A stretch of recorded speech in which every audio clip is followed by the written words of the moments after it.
My name is Judy Job. I came from San Francisco to Oakland now. I lived in um, a dancing school all my life. My aunt, Anita Peters, married a man named Dexter Wright, who was a percussionist with the civic band. And they founded a school. My mother was her younger sister. Her name was Lenore Peters Job. And when the Wrights left to go to New York with a group of women who were called the California Girls, that's another story. It's all about vaudeville and so forth.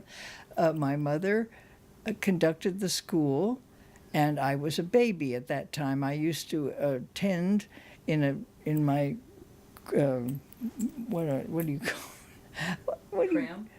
Pram, yes, outside the window while Mother taught. And it was the time when things were beginning to rustle underneath and people were questioning old ways of teaching. And my mother sent me, when I was old enough, to go to a school that was run by the San Francisco State Normal School, the school was called Frederick Burke, which is no longer existent, but it was a school based on new concepts of education, in such that you were in a classroom with your peers, but you were able to advance in any subject that you could advance in way beyond where you were. So you could be in the 4th grade but be reading it at the 8th grade level, that kind of thing. It was quite unique, and it was a marvelous, marvelous school. Anyway, that's my background in that sense. And when I graduated from there, I went to Lowell High School, which was a regular school and a very important one. And that was quite a jolt to go from this lovely education-loving school to the other one that was preparing you for things, you know. And then after I graduated, I managed to survive that. And then I went to UC because I had the good sense, helped by my father, to know that I'd have to earn a living even though I was a dancer and wanted to be on the stage. So I went and got my credential at UC, and it was during the war, the Second World War, so they hurried us through because they wanted us to get out into the field and teach. So I finished 5 years of school in, I think, 4 years, got a teacher's credential, and was hired to teach at Bakersfield Union High School, physical education, because they didn't have they had a dance program, but the state didn't recognize it. You had to be a physical education teacher, which was really not a bad thing because it taught us, we had anatomy, which I loved, and physiology, psychology, and all kinds of things like that, which were common to any physical activity, really. And then also I knew about basketball, which was played on half a court at that time, with girls. The boys played on a full court, and other such things, all of which were fascinating. And however, I still was a dancer, and I taught dance at Bakersfield High School. And it was a time when the cotton pickers had come to pick the cotton, and I met many people from the South, and that was a new thing to me. I had known a few African Americans. We didn't call them that then. We called them Negroes, I think. But anyway, I had known a few, but not in such numbers. And there were, in my classes of 90 girls, maybe a third were African Americans, many of them very, very young, who had been married and had children. And I tried to tailor what I taught to what I thought they would like teaching them jitterbug and stuff like that. Anyway, when that was over, my husband had been, in between, my husband that I married at Cal because he was in the Army, and that's a whole other subject. I don't know that's a really interesting subject, but not exactly part of what I'm telling you. Anyway, he was sent to Yale to study Chinese because they were planning to drop troops behind the lines on the Burma Road to aid Mao Zedong, because they were, and there was a lot of contradiction in the army. Some thought that was good, some thought that was bad. So they had all kinds of trouble with that. But anyway, he had the good fortune to have learned Siamese, and then he was sent to Yale to learn Chinese, which he did. He was very good at it. So I went to visit him there. And in doing that, I spent some time in New York and studied dance there. And then when I came home, I came to teach. Then when I was finished there, he was mustered out of the Army. But he was granted a scholarship granted by the Kuomintang for him to teach, to get a master's degree at Yale. We always thought that was a funny thing. But we took advantage of it, and he went and got a master's degree at Yale in Chinese. They thought he was very good. He had a facility with languages.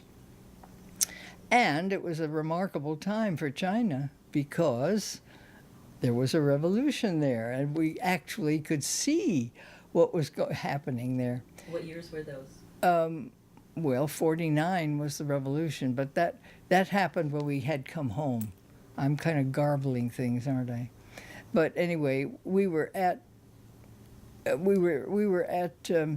VE Day happened while we were at Yale, and VJ Day, of course, happened later. And we heard the news of the atomic bomb, and I'm ashamed to say that we were pleased because it meant the end of the war, but we had no idea what it meant until a man named John Hershey wrote for the PM magazine, news magazine, and explained what had happened, and then we were horrified at what the United States had done. And of course there were those people who said it was justified, blah, blah, blah.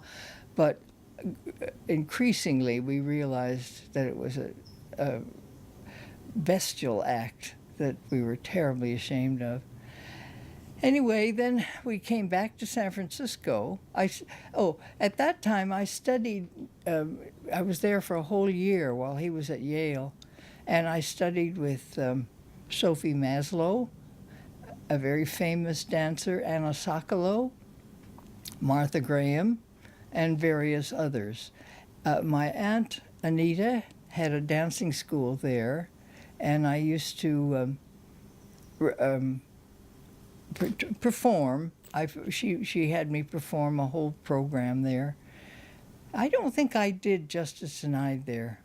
I think that was later. I'm a little bit hazy about that. Well, I just said 49 is when I did it, Yeah. So it was before there. So maybe I did do it. Can you, can I ask you what year you were born? Yeah, 1920, not 2000, 1924. So I'll be 88 this December. Ah. And dancing keeps me alive, and so does Tai Chi, I must say. That Tai Chi came out of the China connection, I must say. How long have you been practicing Tai Chi? 40 years. Wow, before it was hip. Well, it had just come here, And because we were interested in China and connected to the Chinese community in San Francisco through this speaking Chinese, we were, I wanted to take it. I didn't take it right then. I had to find a teacher. Oops, pardon me. Oops, I'm sorry. I had to find a teacher, which I did in 1970, I think. My aunt in New York read the poem for another dance that I did called Guernica, because that had happened when I was in New York. And Anna Sokolow helped me with the choreography of that, and I used a Basque poem for that. And my aunt read the poem, and we played the music, and I have that in recording, and I don't do it anymore, but I teach people that. When I was little, I did, light, lyrical kind of dances. But when I realized what was happening in the world, and when I grew up and began to meet progressive people, I changed. I did the, let's see, Sacco and Vanzetti dance, the Justice Denied, we called it, because that's the name of the poem. I did in 1947, so that's when I first came back from New York, having done Guernica. They were the most significant dances.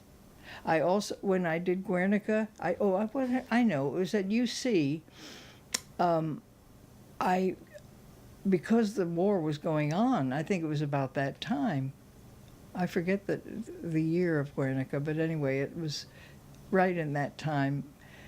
I did various Spanish dances. I made them up. A man played some music for me, and I did that dance, and I did Guernica to the poem.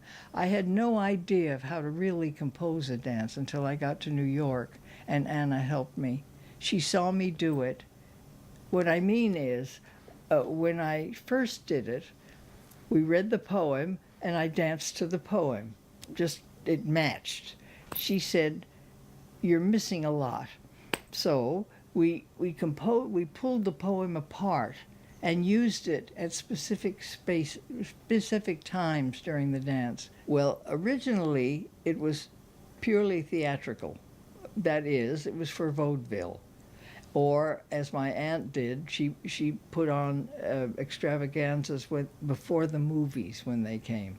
My mother changed all that because of the school that I went to. She met people who were interested in not only the world, but also in new kinds of education. So we began calling the school Creative Dance.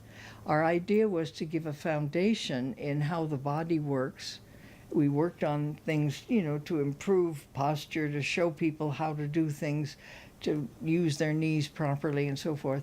But at the same time, to be creative and imaginative about your ideas. So we called it, the name of the school was Peters Wright Creative Dance. And it was founded in 1912, and I closed it in 2000, this year actually, because the children that came to me are all going off to college doing their own thing, and I have nobody to teach. And I couldn't handle the school anymore myself. The combination of labor history as well as immigration really is there are two parts to this, because they were immigrants. They were poor immigrants, and we're still fighting that war. They were anarchists, but I mean, I'm reading a book now by Gore Vidal about the history of the United States, and my gosh, the narrowness and the self-interest of the people that run this country is perfectly ghastly. Anyway. Why do you? I mean, that was also the era of the Palmer raids and yes. Like, why?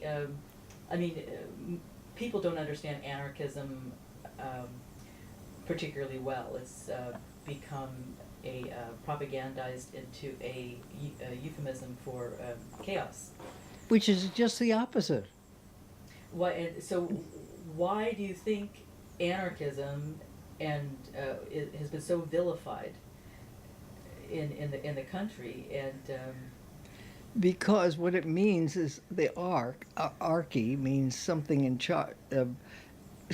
charge, and anarchy is against it. They don't want someone telling you what to do, and well, if you're telling people what to do, you don't want people to tell you not to do that. That's a very simple thing, and I think I don't know a lot about the anarchist movement, but I do know that there are variations in it, and I'm really not sure what strain they represented at the time, but they didn't want to be persecuted at all. They wanted to practice whatever they were thinking of at the time without limitation.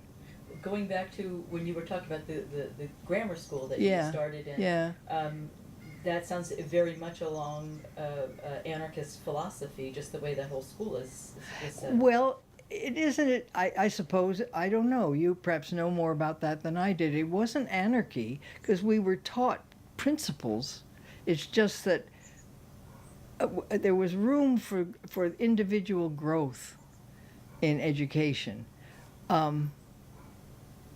Maybe that's what anarchy or some anarchists want. It wasn't that there wasn't no direction, because there were teachers were honored, teachers were guides, teachers were children were told what to do, for goodness sakes. Don't get out in the middle of the street and be run over.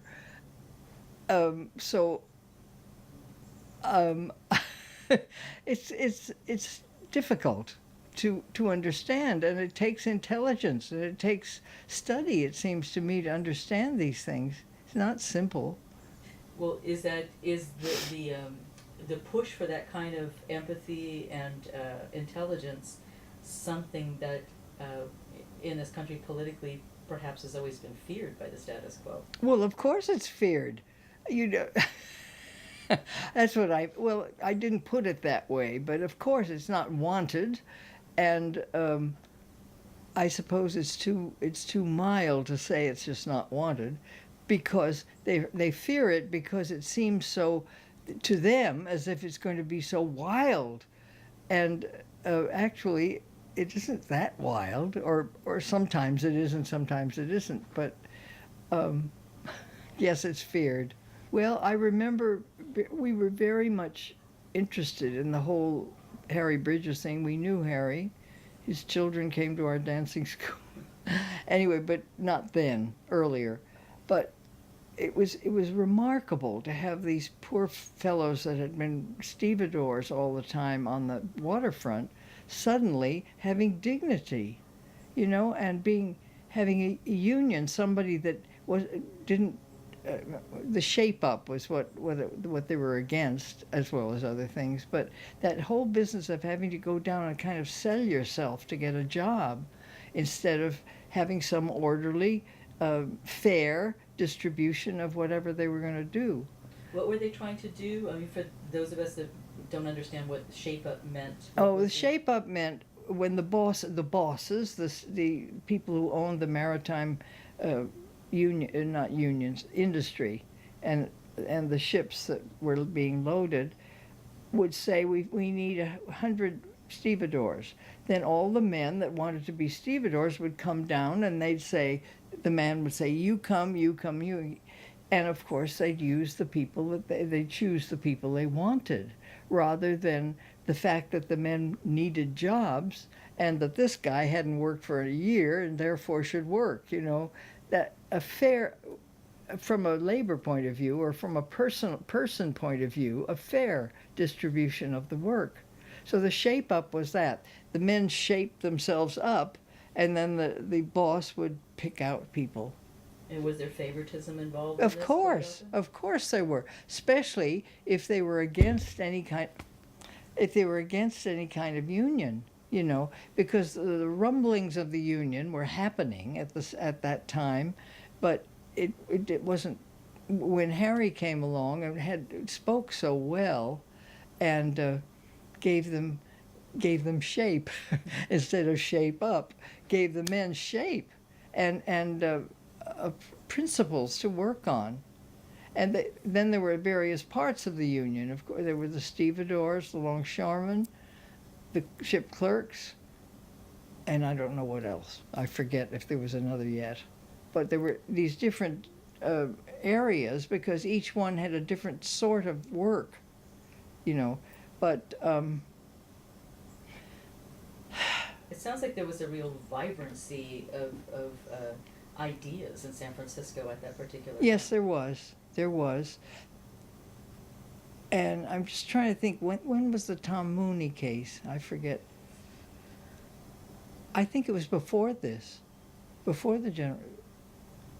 That was a preparedness day. Yes, it was before the First World War, because it was a preparedness day parade that they were supposed to have bombed Tom Mooney. So there'd been all that. We'd had that before. We'd also had the Scottsboro case in 1931 And all of that was rumbling, you know. There were people who didn't approve of any of them, you know, who were on the side of the bosses, of course, or thought they were. But there was a lot of turmoil within, and when the strike happened, it was amazing. It was amazing. We had streetcars then that made a lot of noise. We didn't have buses, and everybody took streetcars. Well, there was no streetcars, so the little cable cars didn't rumble in the cable. You know, you walk down the street and it was absolute silence. It was amazing. Were people talking amongst one another or meeting? Oh, sure, I guess so. I was only 10 or something like that, so all I knew was really what my parents said, but on the other hand, or what I felt. And then, of course, there was this terrible thing that happened on Sperry and what's the other guy's name that were shot. I forget his name. It's terrible. Anyway, down there near the waterfront, the police rounded them up and shot these two men who were opposing it. I mean, I think they were just they weren't leaders or anything except by being there and being shot at and killed.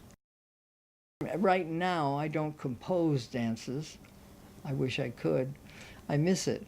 But I did another one about Spain called They Fought Alone, because it was the time when they did fight alone. You know, they couldn't, the United States wouldn't help and so forth. And Hitler and Mussolini were bombing the heck out of them and so forth. And so that was a Shostakovich piece that I did. We did what was known as modern dance. I had studied, as I say, with Sophie Maslow, who was a Graham person, and I studied with Martha herself. And so I used the Martha Graham technique, the contraction and release, which was quite basic, I thought. Basic in the same way that ballet is basic.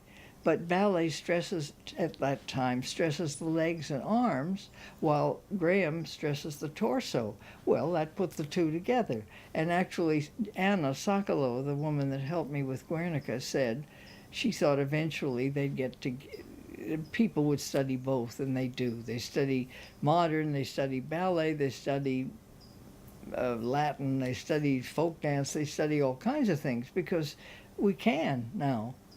And so I pursued modern dance. When I came back, I taught.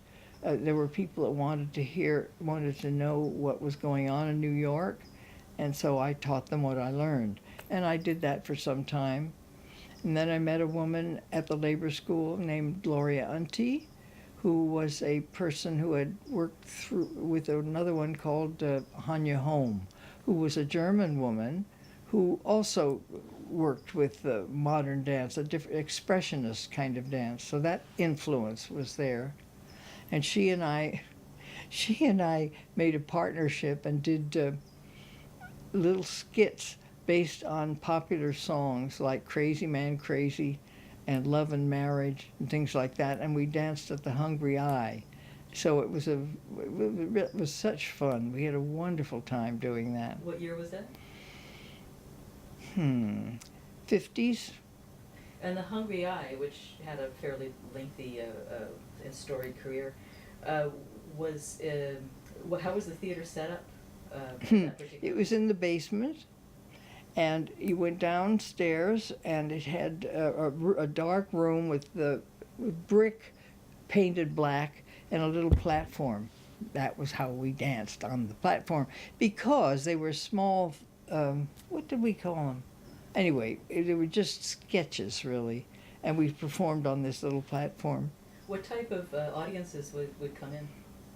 Well, I guess some people would call them bohemians. I think that's a funny word because they have nothing to do with Bohemia, but anyway. People who had been at the labor school, they followed us. You know the name of Alva Bessi? He was a Spanish vet, and he had been a Hollywood screenwriter. That was another influence, the Hollywood 10, when the when they were blackballed and so forth. He was one of them, and he was the stage manager there. Well, the progressive people came. Oh, lots of people, lots of different people. We had a wonderful time. They'd buy a drink, and we'd do the show. We did a half-hour show, and then we'd change and then do another half-hour show.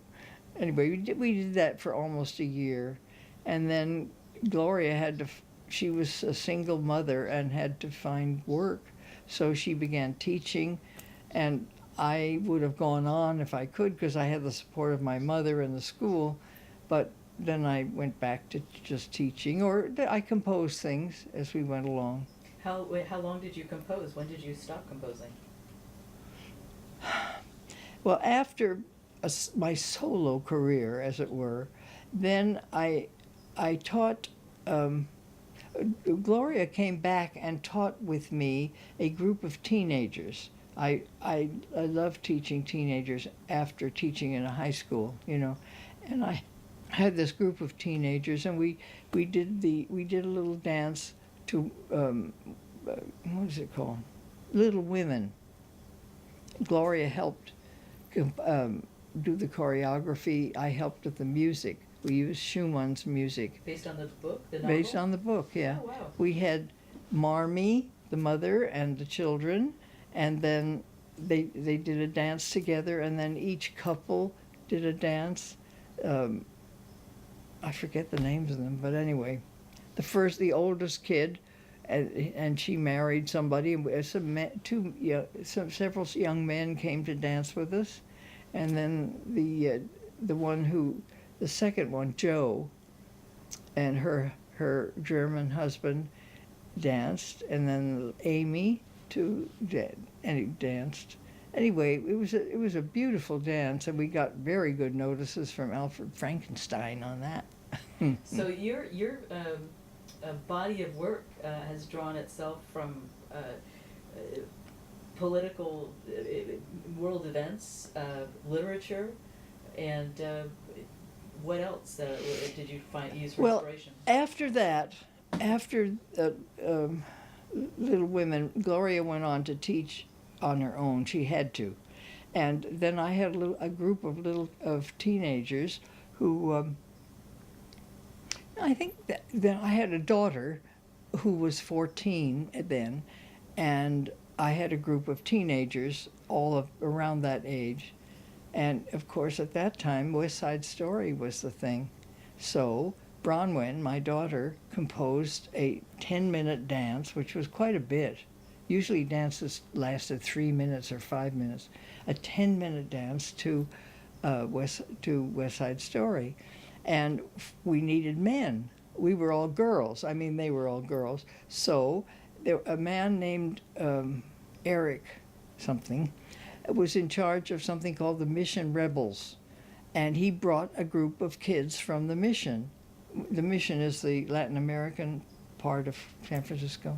Anyway, to dance with us. And at first, they were they scoffed a lot, but he made them do it, and they just loved it, and they were beautiful. They were the Sharks, of course, and we had a few young white boys who played the Jets, yeah, including my son, who was younger at that time, Matthew, and that was very successful. We did it several times at English classes in the public schools, who were interested in the relationship between Romeo and Juliet and West Side Story. There was another girl, Melanie Barker, who did a dance to Romeo and Juliet using girls. And her parents were, her father was a photographer and her mother was the costumer, and costumed it beautifully. And we did the two dances, Romeo and Juliet and West Side Story, in various schools in San Francisco at English classes. I thought that was quite novel. Beautiful. The people wanted us to do that. What year was that? Well, Bronwyn was 14. It was in the 60s, in the 60s and 70s. And so we did that. And then later on I did Peter Pan with a younger group of kids. Again, literary. But it provided a variety of things to do, and I used Prokofiev for that one. Melanie used Smetana for Romeo and Juliet, and let me see, then along came at the same time or earlier actually. Oh dear, this is very garbled and no good for you. The timeline is terrible. When I was about 13, my mother did some dances called city sketches, and there was a young composer named Jerome Hurst, whose wife Jonda had just left us. Anyway, he came and composed the music for that. The first one was called Pedestrians. Her idea was an intersection downtown, and how he saw all the people that go through this particular intersection. It was a great book. Started out with workmen coming to work, secretaries going to work, a drunken sailor and his girl and so forth, and school children and so forth. And then eventually it got to be confusing, so they had to call in a policeman. That we weren't quite so anti-police at that time. I mean, my mother, I guess, was kind of an innocent at the time. She changed later. But she had the policeman came in and made order and stuff like that. And then everything worked fine, and they crossed the street and they waited for the policeman to tell them when to go. And then there was some other issue where suddenly, hello, darling, suddenly there were signals which worked. They wanted to get rid of the policemen and put in signals, so we had the signals there, and they did. So anyway, it sounds beautiful. It was a darling dance. It was really charming, and then with that, then we did Emporium. That's the other thing. My mother's idea. The Emporium was a big store downtown on Market Street. I don't know, it's still there. There's something else now. No, it was there when I was a child. Yeah. So it's... Well, you know, everybody went to the Emporium. Well, my mother's idea was that she was coming in for a spool of thread, and all these things happened. She got everybody trying to sell her stuff, you know, and then she went up to the model's place, and she saw beautiful models. She had 3 models doing... one was doing leisure clothes, another one was an ice skater, and another one was a romantic sort of thing. And then finally she got her spool of thread and was able to get out. It was a funny dance. Was there is there any film of any of No, these that things? we didn't have film then. No. No, you Photos or anything? No. Oh, I think that yes, I have photos, but I don't. We didn't film things. We couldn't. I mean, I suppose there was film, but it would take all kinds of money, and we didn't have that kind of money. But we do have pictures, and we did that for a long time. Then the third one, there were 3 city sketches, was school days, and it was a schoolyard with children playing, and then there was the Spencerian waltz. People used to learn to write beautifully. And so we had the teacher teaching them how to write Spencerian, and we all danced the Spencerian waltz. It was fun. And then there'd be recess, and then they played and stuff like that. So those were the 3 that we did. Sounds amazing. It was amazing. So that, how did I get off on that? Anyway, the influence is what I was saying. Because in a sense, that was... I wouldn't say political, but it was knowledgeable about the life around us. Where do you think dance has gone? I mean, it's really... Gone somewhere else.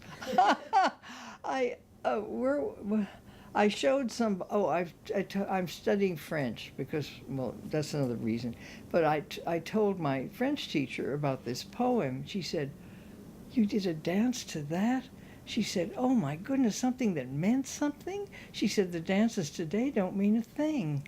And I suppose some of them do, but I mean, the impression is that everybody's doing his own thing and sort of self expression, which has its place, but not forever and for a. Now, that isn't everybody. There are people who are not that way, but I don't know, it just kind of...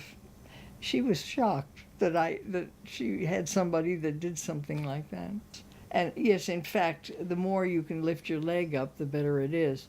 Well, we didn't think that way at all. If you wanted to lift your leg, it had to have some reason, not just to stick your leg up in the air. Yeah, I think it's because people don't have the imagination or the impulse to express the world. I mean, some people, there are a few people who do. There was the Wildflower Bouquet collective that did for a while. It doesn't exist anymore. What about urban dance? I mean, some would argue that the hip hop was trying to express something. Well, I think that's right. I shouldn't say nothing is. I'm thinking more of concert dance when I say that.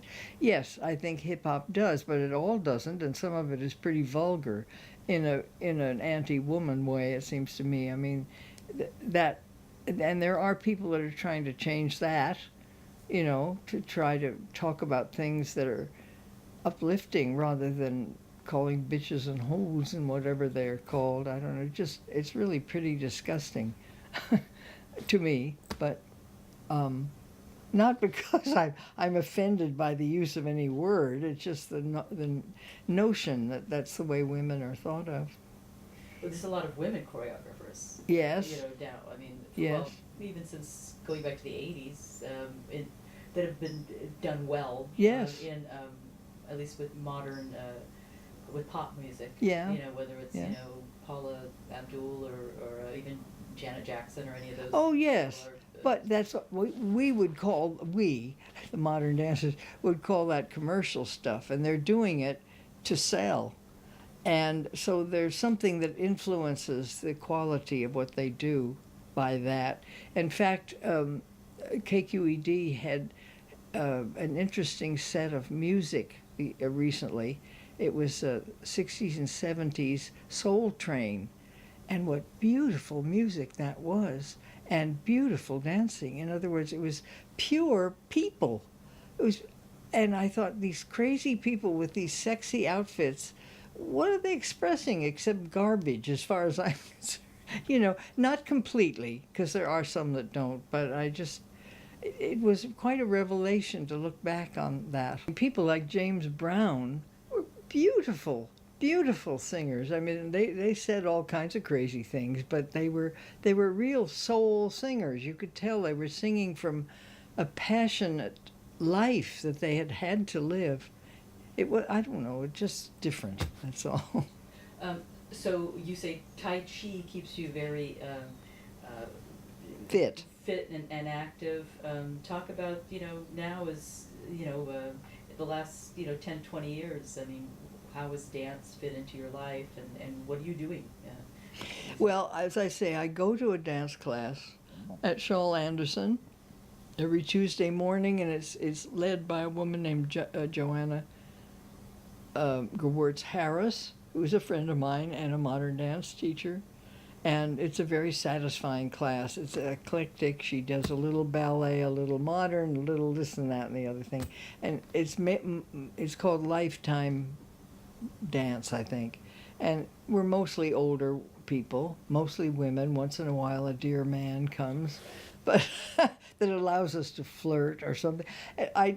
One came that made me laugh, and I just danced with him, and I didn't think it was particularly flirting, but it was. He said, "It was fun to flirt with you." Well, I didn't think of it that. I really wasn't flirting with him. I was dancing with, poo. Anyway, a stray man will come once in a while, which is very nice. And then I teach Tai Chi every week at DeFremery Center in Oakland, and I've been doing that for 40 years. Because of my husband's connection to China, I became interested in that and met a family, here's another persecution, who had lived in China for many, many years, had born 2 children there, who then were asked to leave when the revolution came, not because they weren't wanted, but it's because the Chinese wanted to have China for them. They didn't want influences from the West, right or wrongly. But this couple called John and Sylvia Powell came back to San Francisco and were immediately seized upon by the Customs Department, and their books and things were what do you call it? Seized, and they had a terrible time. And the point was that they had run a magazine for Americans. John Powell's father had done it for many years. The father had been in a Japanese concentration camp. But anyway, they came back to San Francisco, and then a big movement developed around protecting them. And finally, after many years, during which Bill, this wonderful journalist, had to develop carpenter skills. They used to buy a house, an old decrepit house, and fix it up and then sell it and then go to another one instead of writing. The original house flipping. Yeah. Is that what you call it? But anyway, it was they were very talented.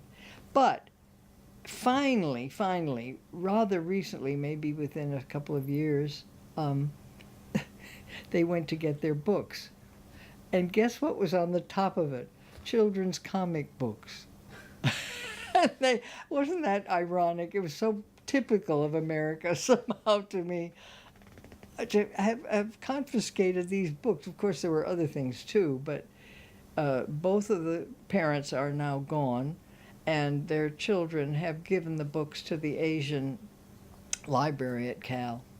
Do you have an opinion on what's happened with China in the last, 20 years or so? Well, it's a farce. It's terrible. And I went to China, and I was there when Mao Zedong was there, and I saw this wonderful thing that he was trying to do. Not perfect, but then, it was only the second time that socialism was tried, and even the Soviet Union was kind of against them because they were doing it a different way. It was not industrial, it was peasant. And anyway, so my opinion is it's become a capitalist nation, and aided by a few fellow capitalists around the world. And I think it's terrible. I don't want to go back. I sort of view it as dictatorial capitalism. Well, it has its own permutation. I think every capitalist state does, but I'm not an expert on that. But it's just horrible. And people that have gone there, because a woman that's in our dancing class is Chinese. Her mother died in Hong Kong. She went back, and she said, "You wouldn't want to go there. It isn't the China that you saw." Anyway, not that it would ever stay the same, shouldn't stay the same, but... So what are your plans for the future? If I should live so long, I'd just keep doing what I'm doing. I value being able to tell people about what I've done, if it's of any value to them. Knowing history, I think it's important to know history. Just last night I stayed up and wrote a story about my friend Mary Lee, who was also a dance person that I met as a child, and together we were friends all through her life. She just died, and at 88, so I'm about to be that. But the interesting thing about her was that she was from a German couple who had come here before Hitler. They were not refugees, but they knew the situation was having. They lived in Gdansk or Danzig. He was a curator in a museum, and illustrious person. They came to this country, had 2 children, and he couldn't get a job. He was German. Terrible. And they finally bought a dairy, and he delivered milk. That was his thing. A dear, dear person. Another couple came from Berlin, an illustrious physician who was not allowed to practice. He had to go through a training. He was an illustrious physician, so he didn't practice either. I knew them. They were Jewish, however, and they did escape Hitler, and they got here just in time, and their child was friends of mine. So that's another element that I learned somehow. Do you want to talk a little bit about the accomplishments, your family now is, how many generations have you been involved in the arts in your family? Well, directly, my mother's family.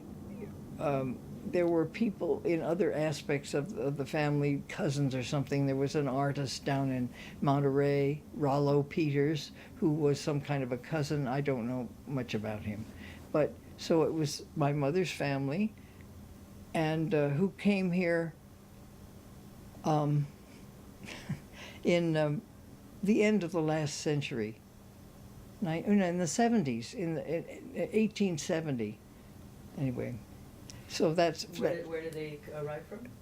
Well, my grandfather was born in Harfleur in France because his mother was a innkeeper for soldiers, sailors who docked in France. They were not French, but Grandpa was a ship captain. Great-grandfather Peters was a sea captain out of Wiscasset, Maine, and he sailed a whaling ship in the Atlantic until the whales were less and less, and he came around and did it in San Francisco too in 1937.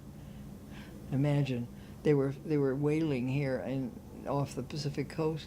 Anyway, he would put in at Havre in France, married this woman at the inn, and produced, I don't know, 10 children or something like that, of which my mother's father was the third. Well, then eventually they moved to Washington, D.C. They moved all over, always. How in the heck they moved with all those children and no cars, you know? It's amazing. But the history is somewhere, and they moved a lot on the other coast. But eventually, when the whaling captain had to retire, he came out to Oakland, and he died on Grove Street. Yeah, that's Martin Luther King. Yeah. Grove Street and 10th, in a house which is in the records in the Oakland Library, but is no longer. I see the kind of little house. He lived there with his oldest son until he died, and And so how did your mother become involved in dance and in the arts, do you know? well, she was the youngest sister of Anita, who founded the school, and everybody in the family was involved in the shows. You just, if she got a hold of somebody, and we need somebody to be the prince, so one of the brothers did. You know, that's what people did in those days. Anyway, so she danced, and Anita had this troupe called the California Girls, which was not my mother. She didn't think my mother was good enough or something like that. So they went off, and my mother saw Isadora Duncan, and she was flabbergasted. She said, I can do my dance. I don't have to do what she wants. She saw that she was free, and that changed a lot in my mother's life. And as I say, she was the youngest. There were 9 kids in that family. Anita was the 3rd, I think. Mother was the 9th, and that's why.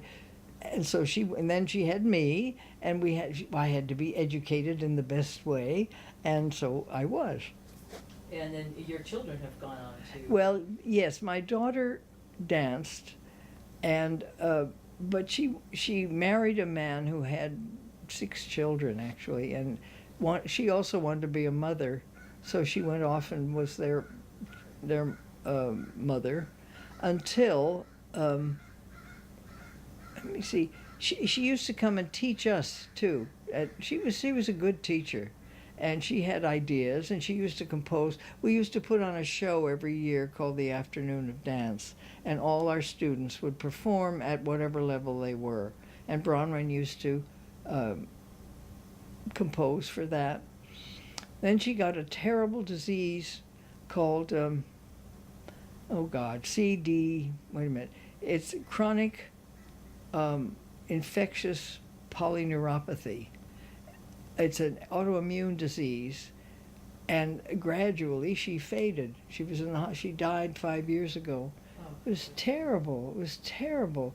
It turned out it was something. There was a proclivity for that kind of disease, autoimmunity, that was in my husband's family. He died early too. He died at 38, and then another nephew also died very early at Bat's disease, which is related. It's not the same thing, but anyway. But Matthew, who was 7 years younger than Bronwyn, no, 3 years younger, became a musician. He had a band at the age of 11 called the Rubber Band because it stretched. And he wanted to be he was going to be a Beatle, I guess. And so all his life he's played music. He went to the conservatory, but he couldn't do what they wanted. He wanted to do what he wanted. He was terrible. But he was also excellent. And he had a good voice and so forth. So how could I keep him down? Anyway, so he had met a woman early on when he was 18 who was pregnant, and Sandy, and she had a child who is a school teacher in San Diego now, a darling person. Then they had another child, Shannon, who is a singer and is vacationing in the Canary Islands now. I just wrote to her today, the Canaries singing. But anyway, so they're singers too, or at least artists in some way. Then my youngest child, after my husband died, I married another man who had been he was a ship clerk on the waterfront. Of course, that was the most romantic thing in the world to marry. Watch out, kid. He was very sweet. I loved him, but he was tough. He was an Irish rebel, but he was not an easy person to work with. He'd had trouble with the drink and with the smoking and all that stuff. He had conquered it when I met him, and I was so proud of that I thought that was everything. I thought they were all going to be like my first husband. They're not. But anyway, so we had James, my youngest child, who is James Daniel Callahan. That's why the Irish, and that's why Matt's name is Callahan, because Jerry adopted the kids. They wanted to be adopted instead of using their other name. But Jimmy is an electrician, and he's working on a new school that's being built in Oakland at the same time that they're having strikes because they won't keep this school open. It's the most, there you are again. It's the system, as they call it. His passion is global warming, or against it. And he has a remarkable website about that, is in touch with people all over the world that are working against it. So that's our passion. I'm very much with him on that, which is not art, but he's artistic in the way he does it.